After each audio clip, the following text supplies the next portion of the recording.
7 o'clock straight up. Dick, you want to take over? Okay, thank you, Jim, and thanks for hosting. And I want to welcome everybody that's attending, whether you're out of state or here in San Diego. We'd much rather be meeting you in person at the War Memorial Building, but being as it is, this is what we need to do. But again, I want to welcome you. I'd like to also thank Greg Rodemaker, the CEO from SERS, for participating. He's been really good about he and his staff visiting us, and we're going to hear from Cynthia Queen in a few minutes, giving a SERS report. But I want to thank everybody for participating. Our last general member meeting was way back March 10th, and you might remember that right about a day later is when they started closing everything up and closing down city facilities to outside parties and issuing stay-at-home orders and so forth. So things have really changed since we had our last general member meeting. We had a great meeting. Scott Lewis, Voice of San Diego, was there, and we had an excellent crowd. Since then, we obviously had to cancel the April and May meetings. The board has continued to meet via Zoom, and the board and we'll be talking a little bit about what the board's been doing during the time, but the board has continued to participate actively and keep the organization moving forward. So I certainly want to thank all the members of the board, and I hope our general members that are not on the board will also appreciate what they've done. You may remember that in June we do not schedule a meeting because that's when SERS holds their in-person health fair, retiree health fair, and of course they had to cancel that. And we learned from San Diego Public Employee Benefit Association's SDPBA that they were going to hold a virtual fair in a few weeks after that, and asked us to participate. Your board decided to participate. We scrambled around. Mike Bresnahan, who chairs, is the vice president who chairs our advocacy committee, worked with Mary Ann, our webmaster, Mary Ann Stepdowski, our webmaster, with Mary Ann doing all the heavy work of the things that we had to prepare to join that virtual health fair. And somehow we pulled it off and got into it. It was a lot of effort on our part, and PBA had a contractor that was putting the software together just fail on them. They were a company out of India, and they just were not delivering. So at the very last moment, they switched providers and went to another provider, and a lot more scrambling around on everybody's part, and the actual virtual health fair was put on. I don't know how many of you may have participated in it. A lot of the healthcare vendors did participate, and it was amazing for being a last minute thing. We, as I indicated, we as REA did participate. We had our own room, if you will. We had recruiting materials that we had downloaded that people could, if they went to our room, they could download those and have our recruiting speech, applications, and so forth. And I was real proud of our organization's participation in it. We also had a chat room, and board members volunteered to staff different hours of the chat room in case there were any questions. So I'll let you know about that. In terms of future meetings, the board, as Jim indicated, we always hold our board meetings immediately before our general member meetings. In this morning's board meeting, we discussed what we're going to do for the future meetings. And I think, as you all know by now, things are not headed in the right direction. They're headed in the wrong direction as far as COVID and all that. And in our region, as many areas are tightening things up rather than loosening them up. So the decision was made by the board that until further notice, we're going to hold our general member meetings by Zoom. We will let you know when that changes, and that will not change until two things happen. Number one, the directives that we get from San Diego County Health Department Health Director change, And secondly, that the board feels comfortable that even if the facilities are open and even if we are allowed to do it, the board feels safe that we can do it. So we will not be announcing from month to month. Instead, just assume, and we'll put this in our newsletter, but just assume that future meetings will be by Zoom. And we're going to do our best to have programs of interest and get people to log in, whether they can do it over their smartphones or iPads or by telephones as we do others, so we can keep everybody connected. So that's our pledge. Moving right along, the minutes of the general member meetings and the board meetings are always posted online. And I won't ask for a motion and a second and a vote on approving the general member meetings because of what we are. But if you have any comments on the minutes that are posted online, just let us know. The treasurer reports, the board always reviews the monthly treasurer reports, and we don't approve those reports. What we do is we review them, provide feedback, and then we accept the reports. We generally had our general member meetings. We have copies available of those treasurer reports to hand out if you want to pick them up there. We obviously don't have that with the meeting. So I want to let you know that if you would like to have a copy of the last months or any particular months, all you have to do is to send Karen Butler, our great treasurer, an email, and her REA address is on our website. Just send her an email and request that she send you a copy of the treasurer's report. The last announcement I have before we ask Cynthia Queen to give us an update from SERS is that Janet Wood, who has been our newsletter editor for 11 years and has done a great job with it, she's requested that she be allowed to retire from that job, and it's a well-deserved retirement as a volunteer. And much as we would like to say no to that, we're going to try to do our best to honor that.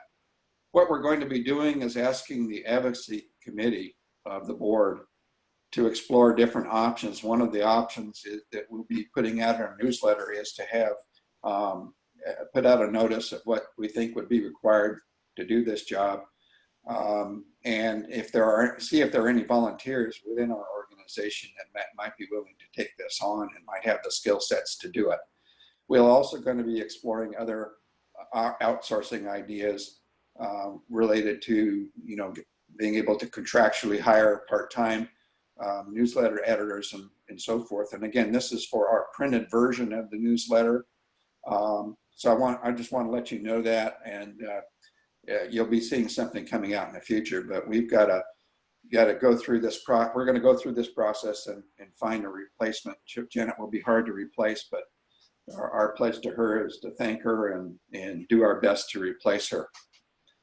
At this point, I'd like to introduce Cynthia Queen, who is the membership director for SERS.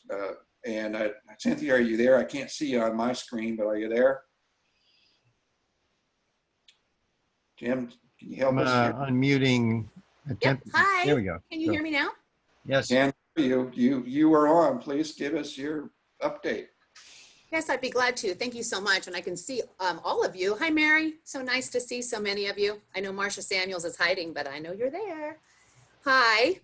I was able to see a good number of you when we had the social last month, and this is the official meeting, and I was asked to give a brief update for you, and I have prepared remarks for you. Thank you all again for paying attention to what goes on at SD SERS, because we care about you, and it helps when you care about us. You know that our offices did close down and we remain closed to the public, but our call center actually had to be closed for the first 6 weeks of the pandemic. It was very difficult, but we obviously had restrictions from COVID. What we did immediately was to promote our online tools, and we attended to those who were retiring and entering drop at that. So the first part, it was very urgent, and we were contacting people. And then as quickly as we could, we got that call center going back again. Knowing that open enrollment was such a big deal for us and for you, that was simply the deadline we had to meet. So we got the phones. We were able to bring 3 of our staff for the call center in. We got the phones running. And we did conduct a successful open enrollment. I hope everybody felt pretty good about it. I know it's hard to do anything during these times, but we were very pleased to be able to serve our retirees with their open enrollment needs, to be able to absolutely pay everyone, to continue to pay you all your monthly pensions. And we also had a record number of members entering drop, a lot of changing times at the city, and just with the population growing a bit older, we had over 200 people enter drop in the month of June, and the average is usually less than 60. So that was all done via phone, and that was impressive. So that's great. We got everybody taken care of. Here we are now, we're in July. So what are we gonna do here? Now they're closing down the hair salons again, and luckily I don't need one, but you know, we have things going on. And so my most important thing I have to do is be able to make sure that people can call us in. So I want to take just another minute to explain how important an automated call center is.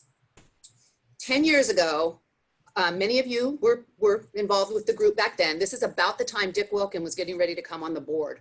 And there was, I'm sharing my heart, there was a concern at the time from our membership that questions weren't necessarily answered when you called SD-SIRS. Okay, so we worked very hard on that, and that is truly why Dick and I have such a strong friendship and partnership to this day, because we believe in the customer service.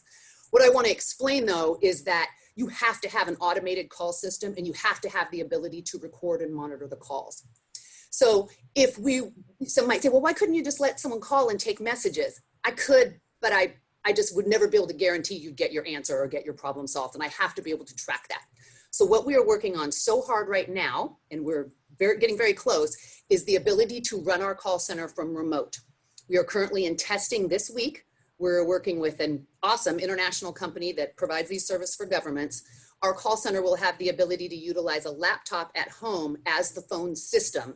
So no matter what the circumstances, tornado, tsunami, blizzard, pandemic, we can take your calls as long as we can get our internet working at home.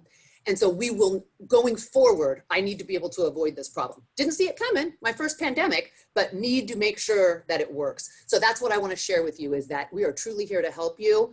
I have to be able to track and make sure that you are getting your questions answered correctly and getting your problems resolved. So I appreciate everyone's patience, and we will be very excited to announce to you when the remote call center is up.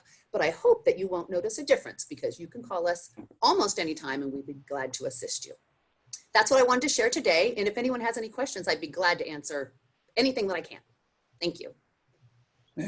Thank you, Cynthia. And I'd like to again thank you and the remainder of the staff at SIRS. I think that I got on the SIRS board, when was it, 2010 or something like that. And there were a number of issues that were happening in terms of difficulty of getting calls returned, and so worked with Cynthia and other people on the staff to improve accountability and improve the level of service. The technology was improved dramatically, and it sounds like there are much more improvements on the way. And I saw a real turnaround in terms of responsiveness to retirees. And my attitude as a member in those days on the board was that the board and the staff really are there to serve retirees. That's their purpose. And I think that today the board and the staff are doing a great job. Not to say that everything is perfect or there's not problems. There always are going to be issues, but I've seen a real attitude on SIR's part, and it's been continued since Greg Rademacher has come on as CEO, and he and Marcel, the deputy CEO, and the others on staff are doing a great job. So thank you, Cynthia. Thank you, Greg, and thank your staff. Okay, at this point, I would like, Jim? Yeah, is it my turn? No. But Well, I do want to interrupt to remind people that if you do have a question or concern and you're on mute, if you raise a hand, sometimes I can see that, and with Dick's permission, I'll let you on. And this is being recorded, and the plan is to have this and the presentation later available on our website. Thanks, Dick. Do you need to repeat any of the things that people coming on late need to know about why they're being muted and so forth? Or are you okay? I'll do that now. Those of you who've just joined didn't hear me say it 23 other times. Uh, as you join, you will be muted. With this many people on board at the same time, extraneous noise or interruptions cause a problem. Like just now, we're adding someone. Uh, you are added on mute. That means you cannot be heard. I can unmute you, and with whoever is the speaker would take charge when there is a question. I'll unmute anybody who's got questions. I think that covers it. Thank you. And again, for everybody, this is the first time we've done our board meetings and have it pretty well down, but this is the first time we've tried it with a lot of folks, number one, and number two, with a guest speaker that has remote hosting responsibilities and so forth. So we're going to do the best we can to make it as smooth as possible, and we'll learn from our experience. There's one other item that I'd like to talk about today and bring people up to speed, and that is our image enhancement program. We've talked about this in the past. We've put it in our newsletters, but for those of you who may be new to it, I'd like to have this image enhancement initiative that's been worked on for about a year. I guess we're just getting started. It's been at the advocacy committee, and it's been spearheaded by Dave Toomey, the vice president for programs. At this point, I'd like to introduce Mike, who will introduce what the advocacy committee process they're using, and then Dave will give you the details of the most recent initiative. So Mike, take it away. Yeah, thank you very much. We've been working. It's called the Image Enhancement Initiative. Wait a second. I've got. That's me, unfortunately. Can everybody hear that? Yeah, I can hear you. Maybe we ought to go to Dave. I've got a gardener out in front of me right now, and it's going to overpower everything I can say. So, Dave, sorry. Can you let Dave? That's good. Okay, Dave, can you take it? Just a minute, let me unmute him. I'm just about to unmute you, Dave. I think you need to unmute on your own.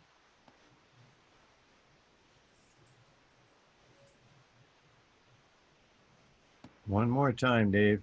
We're still on mute. There you go. You're on. All right. As a part of this image enhancement campaign, we've looked around for opportunities of how we can get the name, the REA name out there, and showing with the goal to show that we're members of the community and we are doing good things in the community.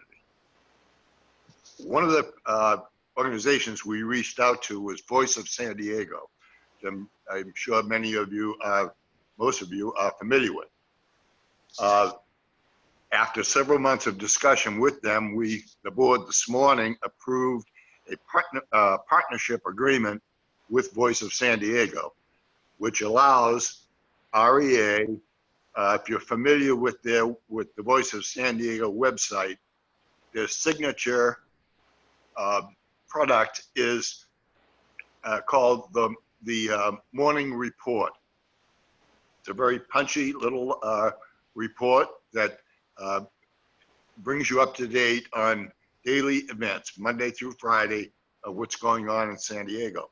At the top of that page, there's a banner, and the banner allows sponsors for that day. Whoever's sponsoring Morning Report for that day has their banner up there at the top.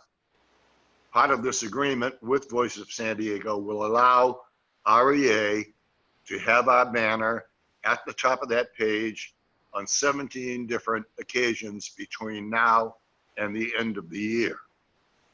And this is really pretty important because we're going to get a lot of exposure out of this. The site has 25,000 people every day with access to it. It's available for them to view. We will have the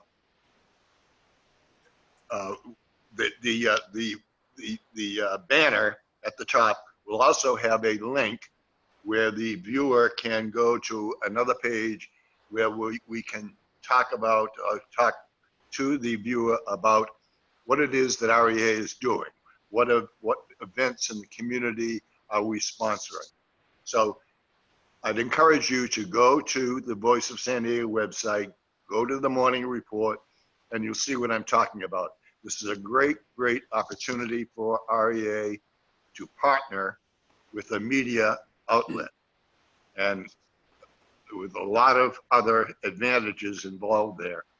And it's something that will be enduring. We can do this each year if the board feels that it is productive for us. We can redo it every year. So with that, any questions I'm happy to answer. Let me just add to it a little bit, Dave. I appreciate that, and appreciate all your hard work in bringing this program to our organization. I'm really pleased, and I think the board is really proud of it. A couple of things I'd like to add here are that, number one, this is the third event in this whole image enhancement that we've done. The first was a proposed contribution to Carl Luna's Restoring Respect conference that he puts on annually at USD. We were going to provide some funding and some volunteer work. Unfortunately, the conference was scrubbed, or actually postponed to October because of COVID, and is now going to be a virtual conference. But that was the first thing. We felt good about that, and I think it still gives us a lot of good PR value. There was an advertisement in the UT advertising the event before it was canceled, and we had our logo right next to Union Tribune and other big power players, in an ad, which I think was probably seen by a lot of people.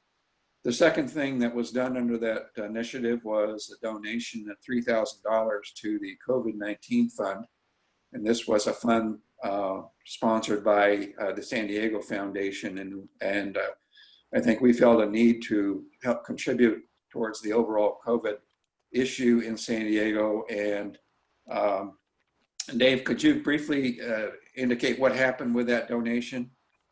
Yes, we've gotten word back, thank you, from the foundation, from the director of the foundation, thanking us for our support and letting us know that the money we contributed went to the YMCA's annual Kids to Camp project.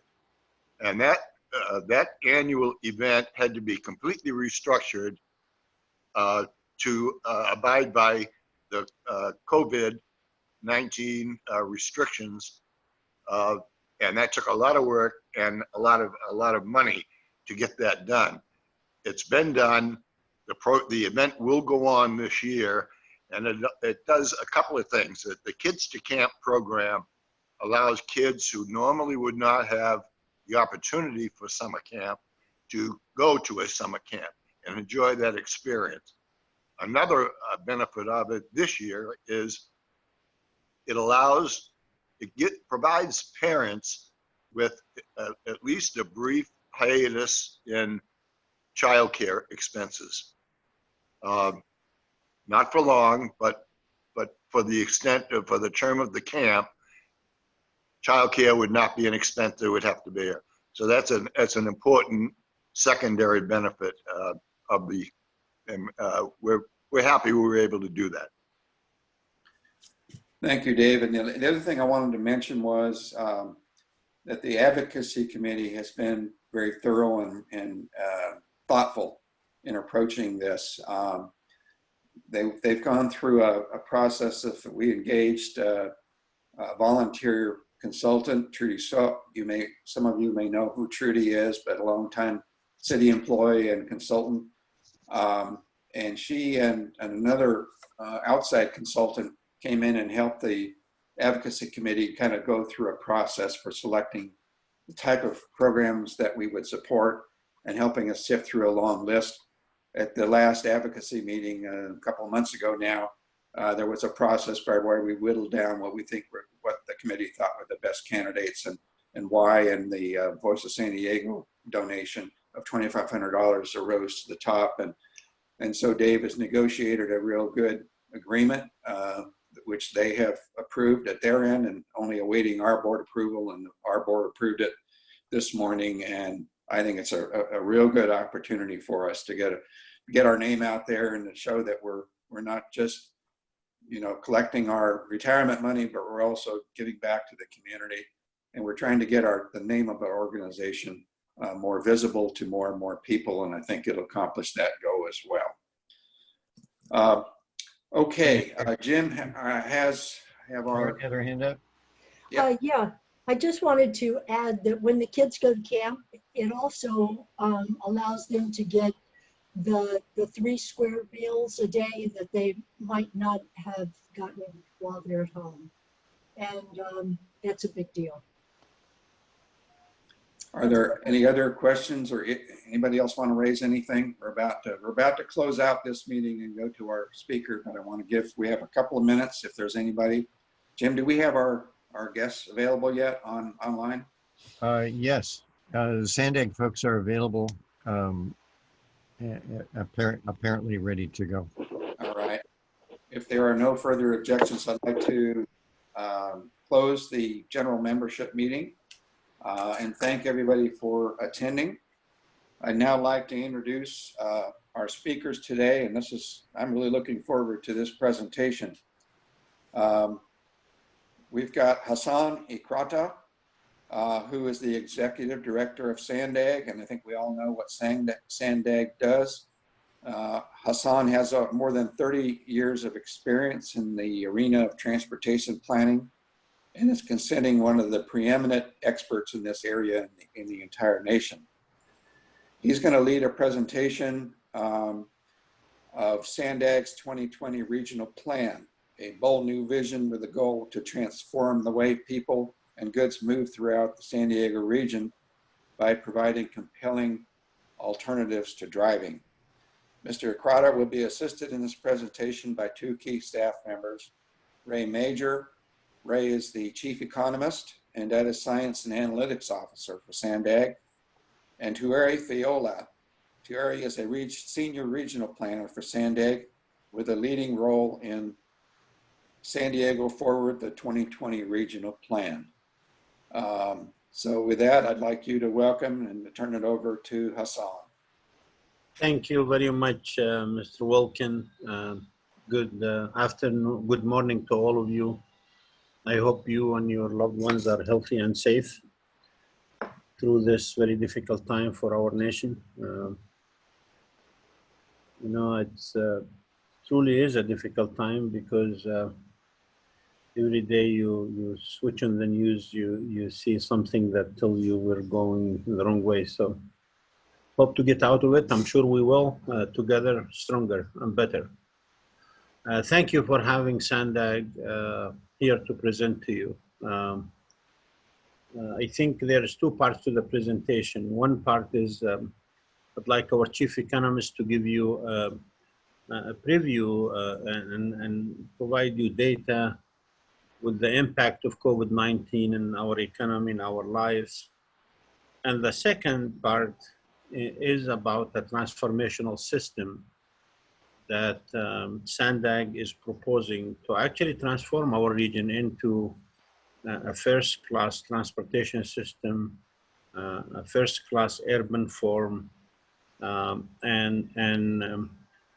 you will see from the presentation that it's not going to be easy, it's not going to be cheap, but I believe San Diego deserves that. Before I get ready to start, I just want you to know that as horrible COVID-19 is for our nation, for our state, for our region, it showed us few things that many of us expected, but we never wanted to talk about, and we never were politically brave enough to say, here it is. But right now, and you're gonna see today, the data shows the social divide we have in our region.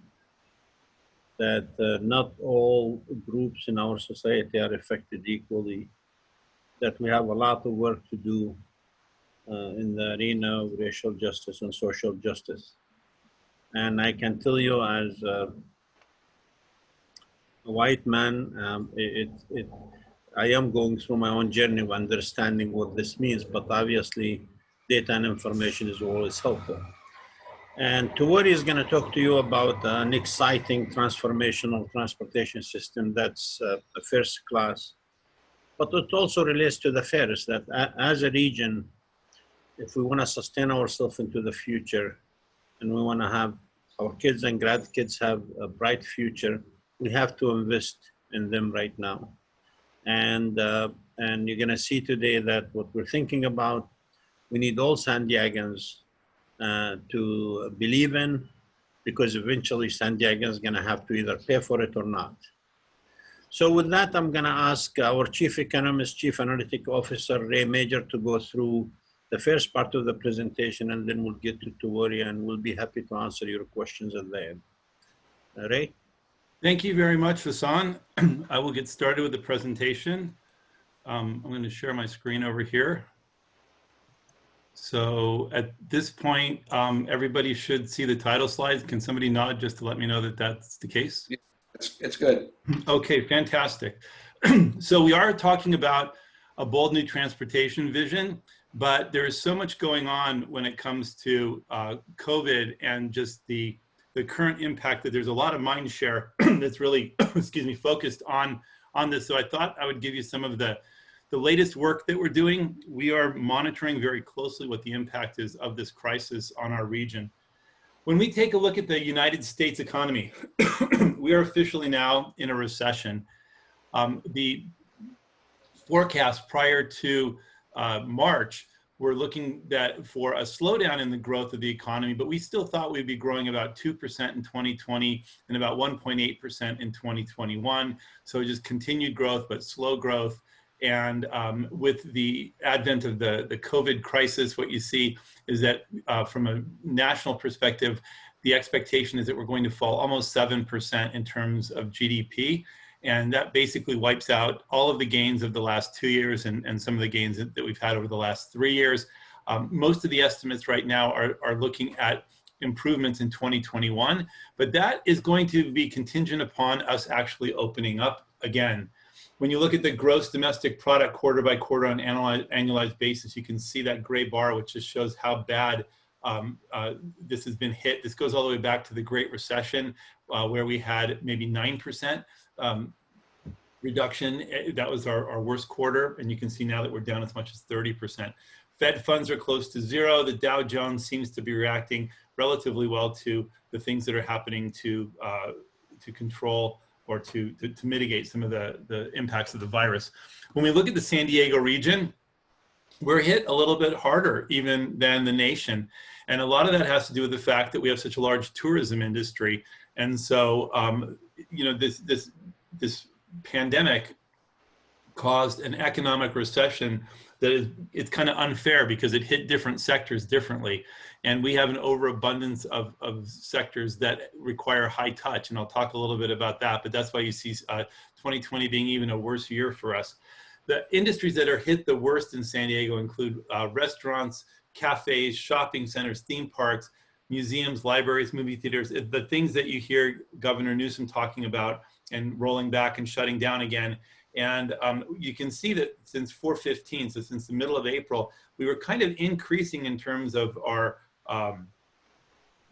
of people getting back to doing things that were normal. We were still 30% under normal. That was up from about 60% at the height of the lockdown. But with this new, the new orders to lock down, I believe these are going to start to go down again. And this has a big effect on sales tax revenue. And so when we look at sales tax revenue that we collected in March, April, and May, you can see that it's down anywhere from 25% to 44% in the course of this pandemic. And this is significant because this is what the money that we use to prepare projects in the transportation plan, to get them shovel ready, to make sure that we can go and try to secure other forms of funding like federal and state sources. Now, sales tax is not the only tax that's been hit. Transient occupancy tax has probably been hit even harder than that. So let's take a look at what's happened on unemployment and population in the San Diego region. The blue line shows the civilian labor force. And you can see that the civilian labor force kind of has increased throughout time. And in the last couple of months, you see that there's this little dip over there. And that's really because there are people who are just leaving the workforce. So for instance, right now would be high time for college students and high school students to have summer jobs. They would be working at the San Diego Fair, maybe at some of the tourist places. And they're not even applying for jobs anymore because they're just, they know that they can't get them, that thing's open. The orange line shows you employment. And you see the trough when we actually lost about 100,000 jobs during the Great Recession. We climbed out of that. We continued to gain jobs for 120 months. And when the stay-at-home orders were released, you see that we fell down to below 1.3 million employees. So we basically lost all of the jobs that we had created since the beginning of the last expansion, which takes us all the way back to January of 2007. These maps show the impact of COVID unemployment by zip code. And so the map on the left-hand side shows March 7th, which is right before the lockdown orders started. And it shows that on average, we had a 3.1% unemployment rate, or 3.3% for this week. And there are some areas that had a little bit higher unemployment rates. They were in the 4 or 5% range, maybe 6% range. But overall, the economy was doing very well, and almost everyone who had a job, who wanted a job, had a job. By May 29th, just 2 months later, the region had peaked at about 25% unemployment, with some places having unemployment over 36%. And then by June 27th, as we started to reopen the economy, it had fallen to 14.3. But this is happening and moving so quickly that this map is out of date now. So fast forward a couple of weeks, and these unemployment rates are now going to be going up, primarily because we're doing the rollbacks again. So we'll be producing new data. So what's the impact on businesses? So these are general categories of who got hit and how hard they got hit in the San Diego region. And these are phenomenal numbers. Just think about the fact, if you take a look at that first one, that during the middle of, or the beginning of April, apparel store sales were down by 80%. I mean, it's just unbelievable. You look at the graphs, and maybe they don't look that bad, but even now, in the middle of June, we have data that shows that general retail is down by 35%. So these businesses are all suffering. In addition to that, the people who work there are also suffering. Transportation, so auto dealerships, auto repair, gas stations are down 35 to 40%. The food and beverage industry has been hit very hard too. And other than that little peak that you see where grocery stores increased right before the lockdown, remember everybody was shopping for food and toilet paper and everything else, there was a sharp increase, and then they decreased also. We're down 25 to 45%. The one bright part of the economy is the construction sector, where we're up by about 10 to 15%. And that's all of the home improvement projects that people have kind of undertaken during this lockdown. So who got hit the hardest in San Diego? It's really those people who have high intensity contact jobs. So those are people who have to actually be in close proximity, within arm's length of another human being. And those are the people who are in healthcare, education, transportation, food and beverage services, and personal care services. So it's all sorts of different industries, and it's not necessarily things that you would have thought about kind of grouping together, because really what's happened are the people who've gotten hit are the ones who can't telecommute. And the bar charts at the bottom just show you from a national perspective how hard some of these sectors were hit. Things like the scenic and sightseeing transportation was down 62% at the US level. So just devastating for these particular industries. Small businesses in San Diego have also gotten hit. So these are businesses that have less than 500 employees. What we wanted to do is to try to understand from a business perspective who's being hit, and the US Census Bureau had done some analysis or some surveys, and we analyzed that data. And what it shows is that about 82% of the businesses in San Diego had a large or moderate impact on their business, with only 3.4% having a positive impact. And those are the Home Depots and some of the delivery services, et cetera. But basically everybody, especially small businesses, have been significantly hit. Now, on the flip side, a lot of the businesses have applied for Paycheck Protection Program along with economic injury disaster loans. And you see that 73% of the businesses have received the Paycheck Protection Program, about 24% the economic injury disaster loans, and only about 20%, so only about 1 in 5 businesses did not request any type of financial aid. So again, think about an economy where 80% of the businesses required or asked for some type of financial aid in just a few month period. The survey also took a look at how long businesses felt that it was going to take for them to recover. And what this graph shows is only about 14.5% of the businesses thought that their operations were near normal. And then what you see is that the further out in time you go, the longer or the more number of businesses feel that it's going to take that long to recover. So you have over almost 60% of the businesses thinking it would take somewhere between 4 to 6 months or more for us to recover. And about 12% of the businesses are really saying that they don't think they'll ever get back to what is normal. So again, these are just phenomenal numbers to really wrap your head around, that the majority of the businesses in San Diego still feel that they're not going to be able to be back in order in the next 6 months. In terms of small businesses, 95% of the businesses in San Diego are considered to be small, and they employ about 50% of the working population in the region. So just a huge chunk of our workforce. This slide simply shows different types of recoveries that we've had: moderate, mild, and a severe recession. And really what we're looking at is, what happens now in 2020? Is it going to be a moderate recession, or is it going to be more like a severe recession like we had in after the Great Recession? We had thought that we could potentially have a mild recession if we were just going to do that original shutdown of 2 weeks.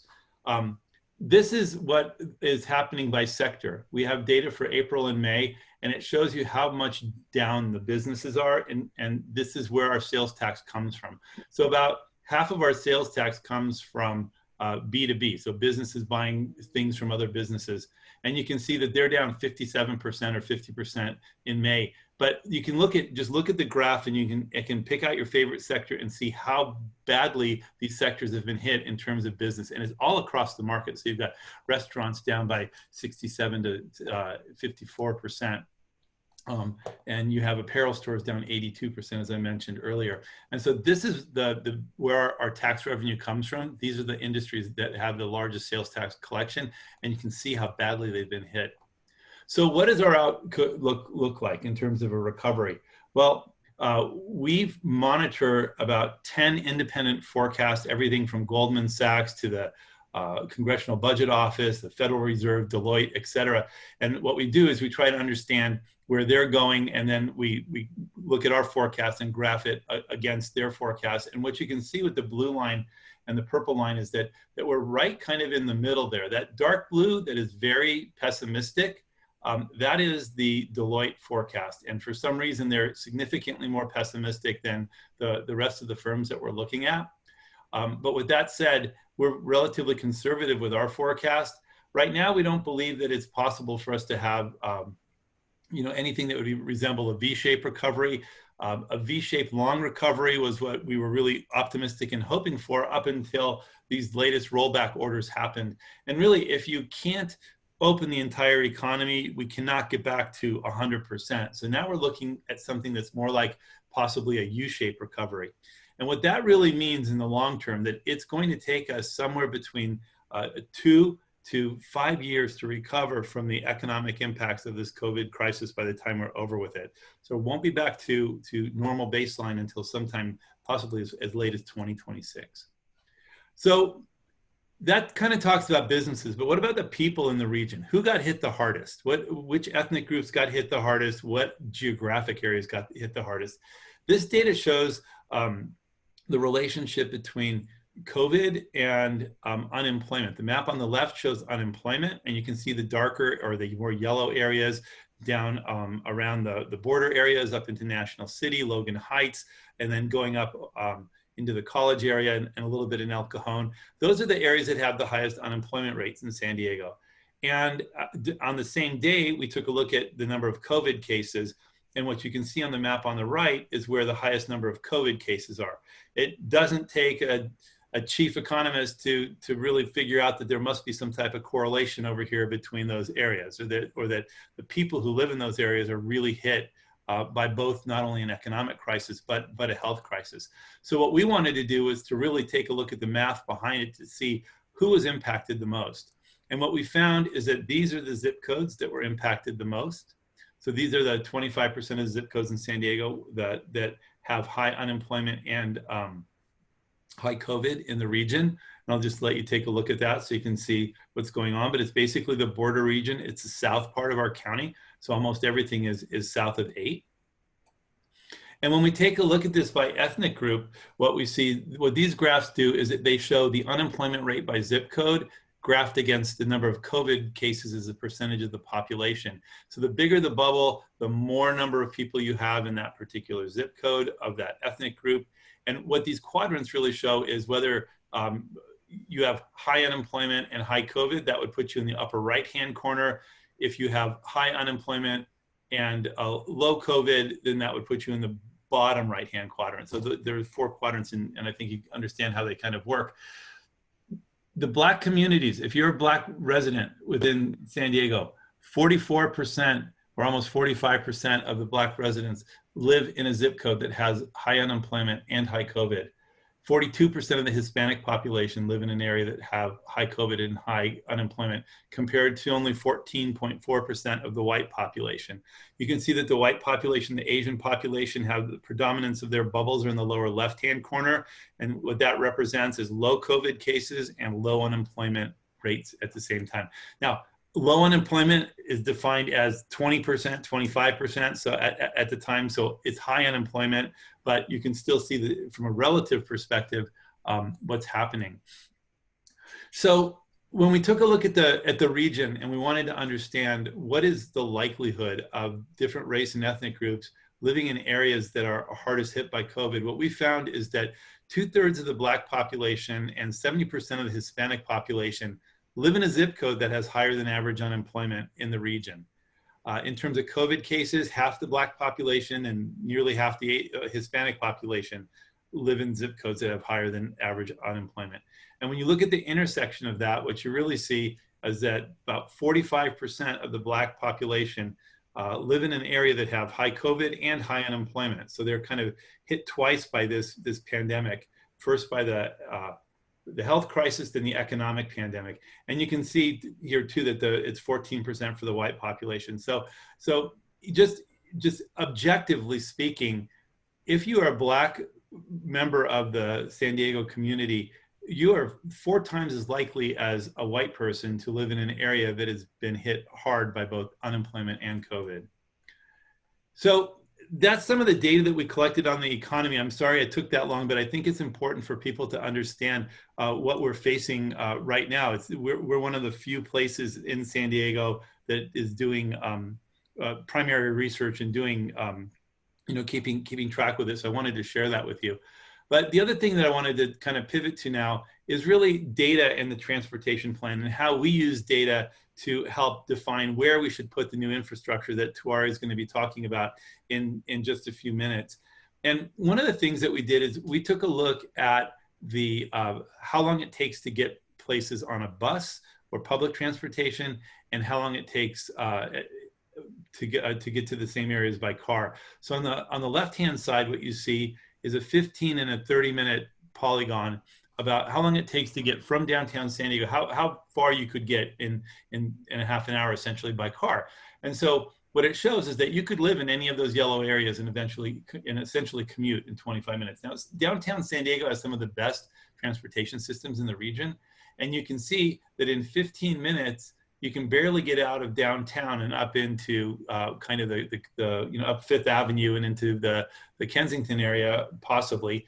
And there are some areas within San Diego you can get to in half an hour, but it really is not competitive with the automobile. And I think that's a lot of what Tuari and her group are working on, is to figure out how do we come up with a transportation plan using data that actually would be something that was a true choice, something that would allow us to be able to offer people a transportation system that could get them where they needed to go in something that was competitive with the automobile. So we did a tremendous amount of work like this to try to understand how effective the existing transportation system was. Because when Hassan came on board, the one thing he wanted us to do is to make objective database decisions versus kind of subjective decisions in terms of where infrastructure should be. Here's another example of Kearney Mesa, and it just shows you again that you really can't really get anywhere from Kearney Mesa. Another example of how we use data to determine where the infrastructure should be that Tuari is going to talk about is to actually take a look at where people live and where they work. So Sereno Valley is the largest employment center in San Diego. 129,000 people work there. Average commute length is 14.8 miles. And every single day, the people who work in Sereno Valley, this is pre-COVID numbers, would generate 6.2 million vehicle miles traveled each day just to get to work. And so if we could somehow target these areas and get people there more effectively, is it possible that we could reduce vehicle miles traveled, which is really one of the goals that we have set up from the state of California. So what we did is we took a look at where everybody lived. Those are the blue dots who work in the green area.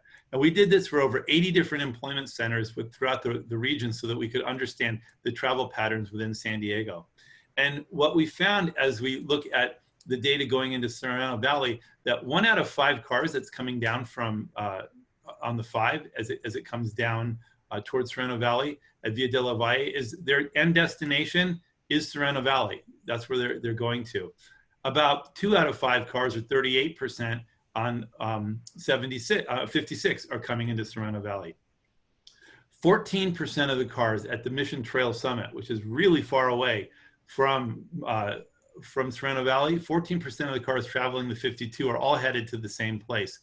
34% up 805 and 50% up the 5. So what this is really telling you, if you've ever were in a traffic jam going up north on 5, and you're going, where are all these cars going? Well, 50% of them are going to the exact same place. They're going to these green areas.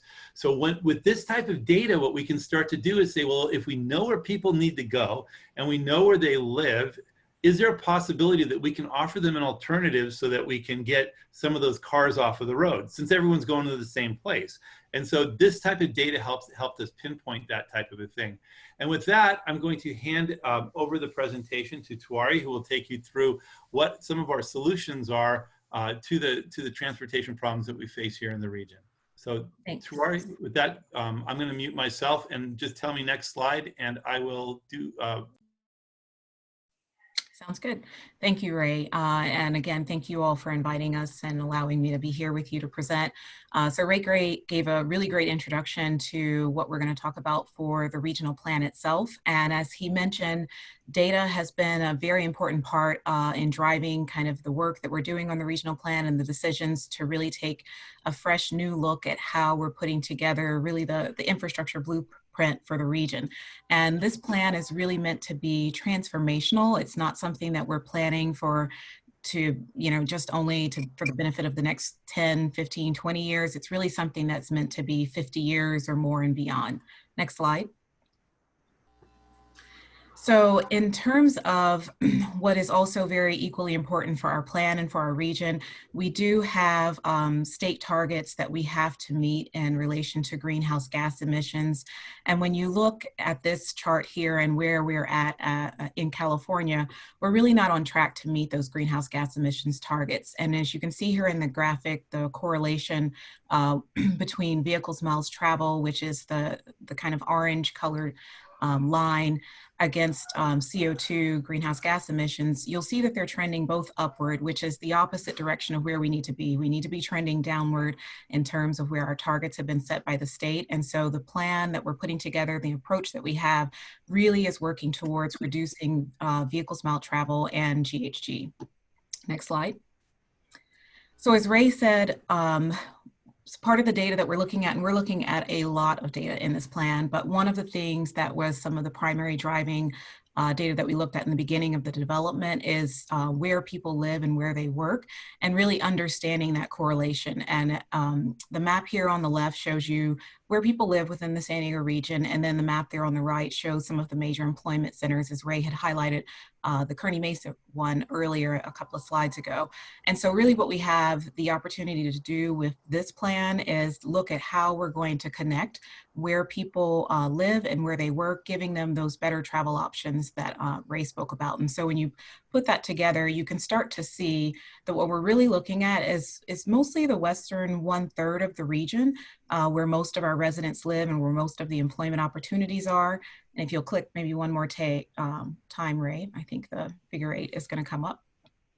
And so putting those two together, it really starts to lay the foundation for what our plan needs to look at, which is really a truly connected transportation system that provides multiple options for people to travel throughout our county, really where they live and work, because we don't all live and work necessarily in the same locations. Next slide.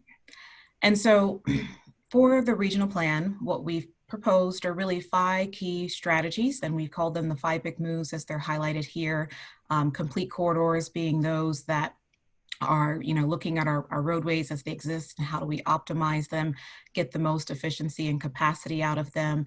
Transit Leap, which is looking at alternatives to driving, how do we improve the transit system that we have. Mobility hubs, places where we can bring together all of the different forms of transportation into allowing more seamless transfer for people when they're choosing to drive or to carpool or whether they're taking transit. And then flexible fleets are really looking at those first and last mile options. And then the next operating system is all about technology and helps to tie all of the moves together. And I'll show you each of these individually. So in trying to convey what each of those moves means, a picture is worth 1,000 words. And so I'm going to step through each of those moves here in a picture to just show you how it could conceptually be laid out for you. And so complete corridors here, again, this is looking at what do we have as our existing highway and arterial network. They, at the core, are really multimodal in nature. They're corridors that are trying to accommodate all the various modes of transportation while also using technology to, we know that infrastructure as well as our vehicles are becoming smarter. They're able to be connected in the future. And so complete corridors are there to accommodate the different modes and to utilize technology to really maximize all of those existing freeway corridors and arterial corridors. Next. So Transit Leap, very exciting for Transit Leap. What we are really looking at in our region is how can we start to take transit forward, making it truly competitive to the automobile. So looking at grade separated commuter rail service on a lot of, we talked about those live work areas and how do we really make those connections. And so looking at a grade separated service that allows for high speed, fast and frequent service, connecting people to the employment centers and activity centers around the county. But it's also looking at our existing bus service and how do we make that better. And so looking at providing dedicated transit lanes, looking at how we can put in priority treatments for transit, both on the highways, as you see highlighted here, as well as on the local streets, so that it makes when you're taking a bus more reliable for that person who's traveling using transit. Next slide. And then again, showing mobility hubs. This is a fairly large scale mobility hub depiction here, but really looking at how we can bring all of those services together from a multimodal perspective. Really, it's just a place that provides better integration for Transit Leap, complete corridors. We'll talk a little bit next about flexible fleets and active transportation. How do we bring all of those modes together in a common place that allows it and makes it easier for people to get around, so that when they are looking at all of our mobility options that are offered within the region and that we're planning for in our plan, how can they make the best choices and have that seamless connectivity between these modes that suits their individual needs. And the mobility hubs really can vary in size and in scale and what's needed for the community, but this is just how you could start to envision some of them coming together. Next slide. So many of you, if you have been following SANDAG or you've been seeing some of the reporting in the Union Tribune. You may have seen our Central Mobility Hub. This is an example of what would be the largest mobility hub in our region. It's being actively worked on right now for the planning of it, collaboratively with all of the project stakeholders from the Navy, the City of San Diego, MTS, just a large range of partners that are coming together to make this happen.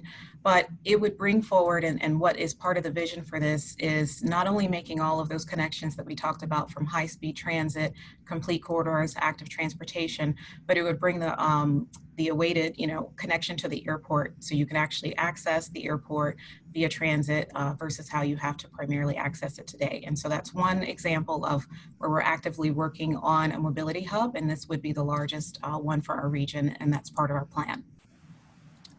Next slide. So flexible fleets.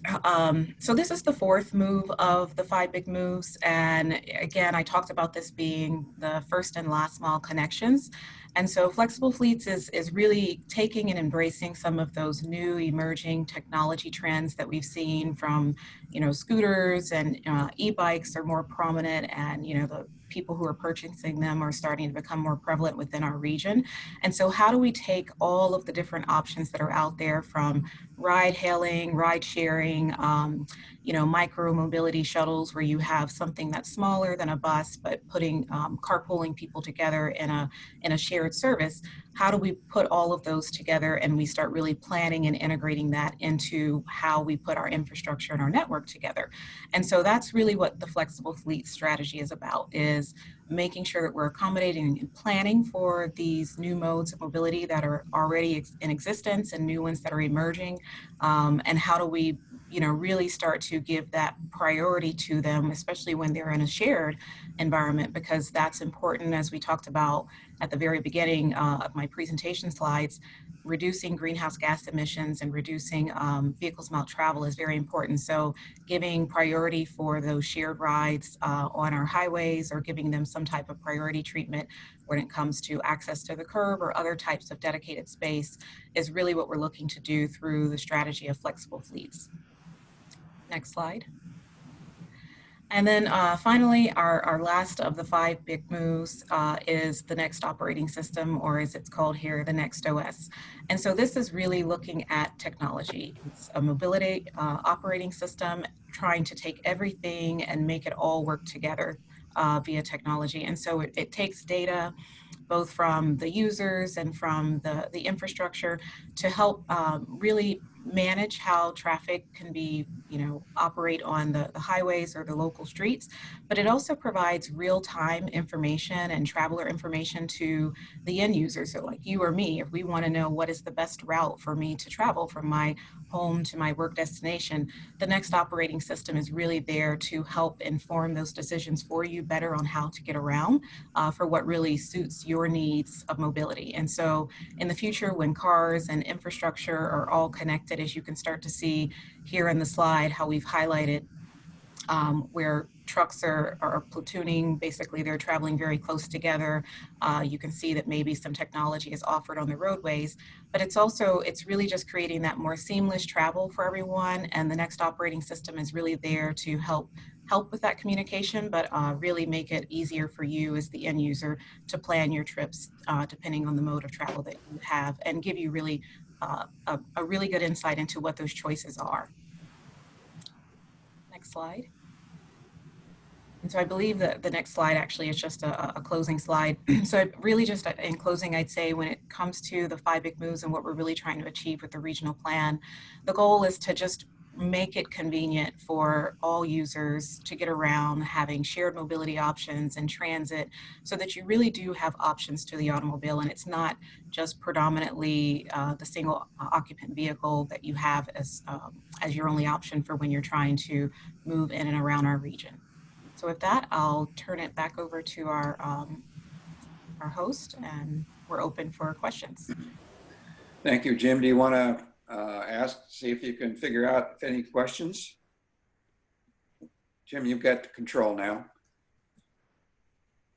We don't hear you, Jim. Deferring to Ray, hopefully that he could handle the questions. Is that okay, Ray? I can certainly handle the questions. I just don't see any questions coming into the chat. If there are any questions, can somebody either type them into the chat, or if you want to unmute, please unmute and ask us a question. We'd be happy to answer for you. Well, I see Dave Toomey with his hand up. Joan McNamara, go ahead. Yeah, I am Joan McNamara Ray, and the question I have is, we've been reading so much lately about how the work modes or environments are going to change because of COVID. There's going to be so many more people that are going to be working maybe remotely and from their home, and I wonder how what's happening with COVID in that way is impacting what you're looking at for the future. So Go ahead, Ray. we're taking a look at telecommuting as an option for helping to reduce VMT. So it's another tool that we can use in our toolbox. The thing is, though, that not every job is a job that can be done remotely. We've done a survey of local businesses, and about 60% of the jobs, you kind of need to be where the business is in order for them to continue to work. So what we believe is that there will be telecommuting. It will change the way that we work together, but it's not going to impact every single sector. And with that, I'll hand it over to Hassan. Yeah, and that's a great question. And so our hope is more employers will offer their employees the ability to telecommute. In the past, that hasn't proven to be the case. I mean, the technology has been there, and telecommuting hasn't really moved up very quickly because employees have a desire to be where the action is. I can tell you, we have 400 employees at SANDAG, and 80% telecommute, and the other 20% have to be on site. Those 80% who telecommute, almost 70 to 80% of them said we can't wait to get back to the office. I am assuming that there will be an uptick in telecommuting, but it won't be probably significant enough to say we're gonna just stop, doing transportation capacity. Just remind the group that if you recall back when the fax machine was discovered, a lot of people run and start writing about, oh my God, we're gonna stop traveling. And look what happened since the fax machine. I hope there will be more telecommuter. We're gonna actually at SANDAG incentivize employers to allow employees to telecommute. How much, we don't know that, that's too early to tell. But this pandemic is really, we never seen this before, so we don't know whether this is going to be more impactful than anything before. We're doing surveys. We're going to learn a lot very soon, and we're going to incorporate what we learn into our strategies. Another question. Yeah, Dick, you have a question? One of the things that I don't think we hear as much about nowadays, but a while back was some resistance you were getting because we were talking about taking funds that had been voter approved for highway expansions, and those were being moved over to mass transit kinds of things, and people saying, well, you're reneging on your promise to continue to expand the existing congested highways. How have you dealt with that, and where are we at with that whole issue? Well, thank you. Yes, I was accused of that all the time since I started 15 months ago. People ask me, how's it going for you 15 months into the job? And I say, 50% of the board would love to fire me. The other ones are thinking about it. simply because people made statements like, oh, you're taking the highway money to transit. I can tell you that it's absolutely unfounded, untrue, for two reasons. One is there is no money to be taken. Many of you who follow our sales tax, the Transnet, we, out of the whole funds, between now and 2048, we have about $2 billion left. And most of it, 85% of it is gonna come after 2035. So for those people who say you're taking the transit funds, I mean the highway funds and investing in the transit, is absolutely untrue, unfounded. And I don't, politics is politics. We deal with facts and numbers. Now, are we emphasizing transit more than ever before? Absolutely. Is that the right things to do? Absolutely, in our view, simply because, like Ray showed you, right now transit is pretty much non-existent for 90% of us. And if it exists, a trip that takes 20 minutes in the car takes 2 hours in transit. And look, you either do it right or don't do it at all. And people say, oh my God, Not do it at all. people say, oh my God, it's going to cost too much money. I can tell you that highways cost a lot of money too, and highways are not sustainable. In Texas, Houston, Texas, they built a 26-lane highway for 4.5 miles. I drove it, and it became the most congested few months after it opens. So that's not the solution. I think the solution is a system that gives people choices. And so I am not going to apologize for saying, yes, we're absolutely emphasize transit to where it showed you one of our strategies, Transit Leap. We're going from 54-mile trolley to about 300 miles of underground system, above ground system, high-speed rail system, then compete with the automobile. But please do not, if people tell you we're taking money from somewhere to somewhere, tell them how much and where is that money coming from, because it doesn't exist. Thank you, Dick. Thank you, Ed, and thank you for your bold thinking and plan. And I know that any kind of change is going to meet resistance, and so it's to be expected, I guess. But I am very impressed by your presentation and what you're trying to sell. I think it's great. Thank you. Thank you. And Dick, I just want the group to know, people say, well, this is going to cost too much money and it's going to take a long time. And I asked the group, all of you, have you heard of anything that worth anything that didn't take a lot of time and money? And to me, you either don't waste your money in doing cheap and easy because it doesn't work, it didn't work. Let us do it right. And yes, it's gonna cost and it's gonna be difficult, but I am committed to you today with my team here that we're gonna do our best at SANDAG to put forth a system that works for San Diegans. And at the end of the day, it is us San Diegans, all 3.3 million people, is going to decide whether it's CA or nay, because they're going to have to either pay for it or say, no, thank you. But I believe very strongly, like I did in many, many years in LA, that this kind of discussion is going to find resistance, but eventually you're gonna have to think about the future and the kids and the grandkids. Great. Do we have any more questions from anybody? Yes, Dave Toomey. Yeah, I have a question regarding the funding. At one time, there was talk about a November bond measure, and I'm wondering what the current thinking of that is. There were a proposal to do metropolitan transit funding in November, a sales tax, and that has been postponed simply because COVID-19, kind of screw things up. I think eventually we're going to have to go to the voters with a request for sales tax, but before we do that, I think we need to show San Diegan that we have a system that's worth paying for it, and we're in the process of doing that. I think the earliest we're going to go for a sales tax measure, if the board agrees with it, is 2022, and it could be later. But yeah, there were a plan to go in November, this November, but that plan is put on hold. Other questions? I don't see any. Okay, hearing none, going twice.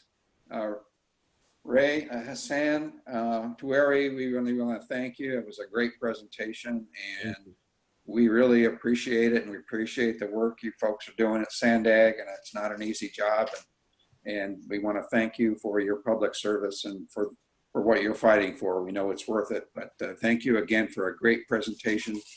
And we'll let you go now. Thank you very Thank much. you very much. Thank you for having us. Appreciate it. Thank you. Bye-bye. Bye. Bye-bye. Okay, that concludes our meeting. I know, Jim, we had planned on letting people